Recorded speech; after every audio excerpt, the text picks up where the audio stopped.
This is gonna be more of a mindset video, how I think about mixing live music and what I send to certain speakers, what I don't send to the subs, how loud I mix. I'm still gonna show you some of the things I do with the mixer and with the mixing station app, but this is not a tutorial. I tried a bunch of different ways to mix live music. This is the best that I found, in my opinion, gives me the best results. First idea is leave the main fader alone. I will never connect speakers directly to the main left right. I will never touch the main fader.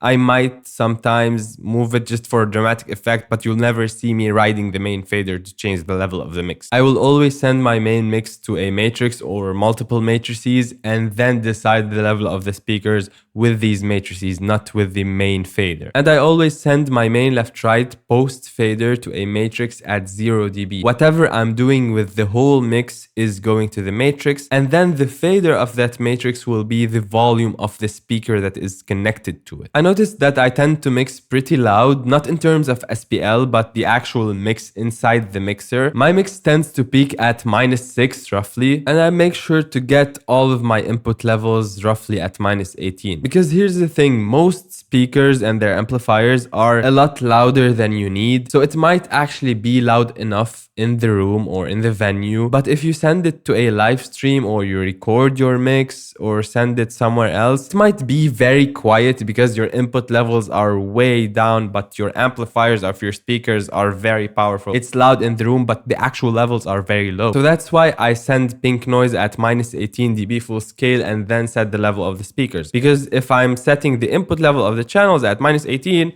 I will also get the same level out of the speakers. So my mindset is always try to get very good loud levels in the mixer. Obviously don't clip. I'm not saying as loud as possible. No, try to be around -18. But I don't mind my mix peaking at -6.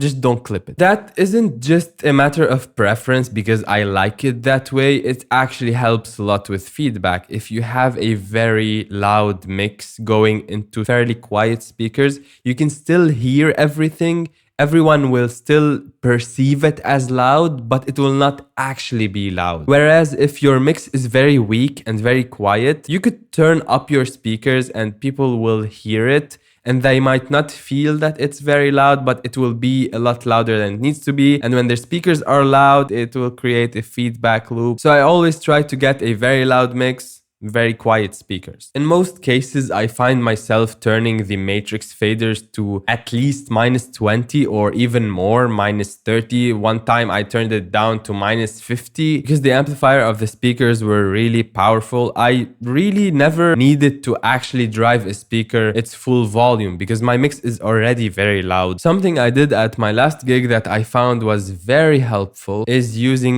an IDCA in mixing station. This thing doesn't exist in the mixer, it's purely a feature of the mixing station app. But the reason I did this is because I already had tuned all my speakers and everything the level I wanted to be, but I was mixing and it felt loud and it was actually louder than it should be. But I don't want to mess the balance between the mains and the subs and the other subs. I just want to turn everything down. Now you can say, well, just use your main fader and turn it down. You can do that. But again, I don't like touching the main fader. So I created an IDCA in mixing station, and that is simply a remote control for one or multiple faders from multiple places. So you can assign to it really whatever you want. It's as if you are grabbing all the faders and moving them proportionally. So I went to my matrix/main layer, and then in that layer, I will hit the plus button and create a blank element. This is just a spacer, and then I will click it again and create an IDCA, and I'll call it PA, and I will assign to it my matrices. So if I have my main speakers on matrix 1 and 2 and my subs on 3 and 4, I will assign those to this IDCA, and I'll go back. At my last gig, my main speakers were at -18 and my subs were at -20, and it was a bit too loud, so I did this IDCA and grabbed it and turned it down a little bit, and it moved all of them together proportionally. So I'm not touching my main mix to change the level of the speakers. I'm actually controlling the level of the speakers from here. IDCAs are great. I already made a video about them in the past. But now how do I separate my mix into the mains and subs? Am I sending the whole mix to the mains and high passing and then the whole mix to the subs and low passing? No, I tried this in the past, and the problem with it is that if you're sending too many many elements to the subs, even if you're high passing at the channel level, you don't really get a clean, tight bass. Because even if you're doing this at 100 Hz, this doesn't mean that anything below 100 Hz is gone. You're simply attenuating the signal by a certain amount of dBs per octave. So if there's a lot of 60 Hz and I put the high pass on 100, this is not completely gone. It's just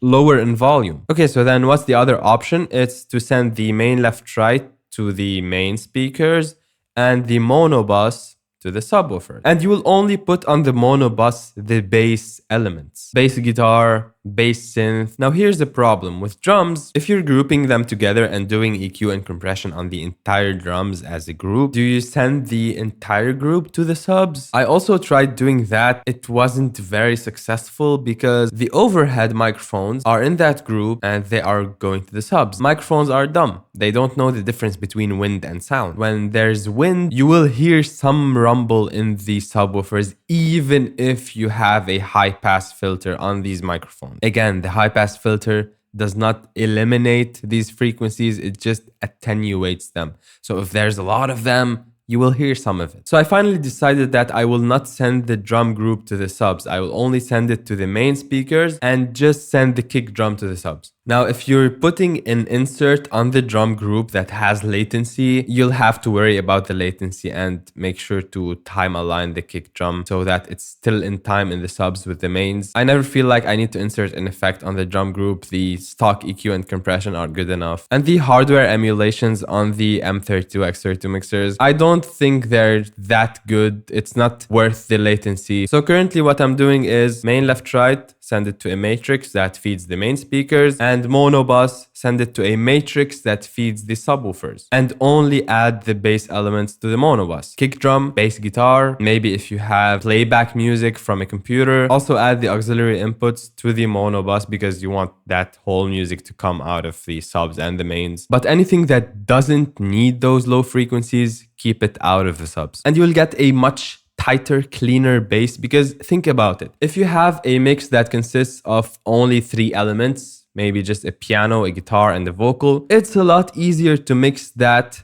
than to mix 100 different instruments. Common sense, less elements, easier to mix, cleaner sounding. With higher frequencies, you can get away with having a lot more elements. Just try this on a piano.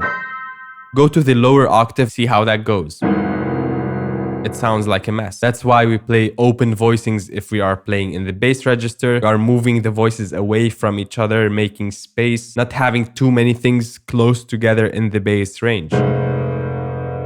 So it's the same concept. The less elements in the subwoofers, the better. I will also compress everything. A lot of people in live sound don't really compress much, maybe because they don't know how to use a compression or they don't think it's necessary. They feel like live music should be very dynamic. I think it's the opposite. Live music shouldn't be very dynamic because it's dangerous. You can't blow out somebody's ears with phone speakers if it's too dynamic. But in live sound, when you're pushing a lot of SPL, that can actually be dangerous. So I always want to control the dynamics, not necessarily for a good tone, but more as a preventive measure of I don't want sounds to get louder than they need to be. Not a lot of compression, just see how loud it will get and set the threshold at that loudness. So in case something happens and the signal gets a lot louder than it needs to be, the compressor catches it. I will also do a little bit of compression on the main mix. It makes everything glued together better. Most importantly, if I can, I will take my time to tune the system. It really doesn't take that much time. A well-tuned system with aligned speakers that sound very balanced will give you a much easier time mixing without fighting with each channel and EQing the life out of it to make it sound good. The whole point of tuning a sound system is to make it more predictable so that when you EQ something or compress something, it will behave the way you expect it to behave. So if you already know how to mix in the studio, you understand how mixing works, and you go to a live environment and all of a sudden nothing seems to work and it feels like a completely different thing, your system is wonky. When you time align and phase align all your speakers properly and EQ them so that you have a balanced response from them like in the studio, you will find that you really don't need to do much to each channel to make it sound good. You will find yourself doing EQ just to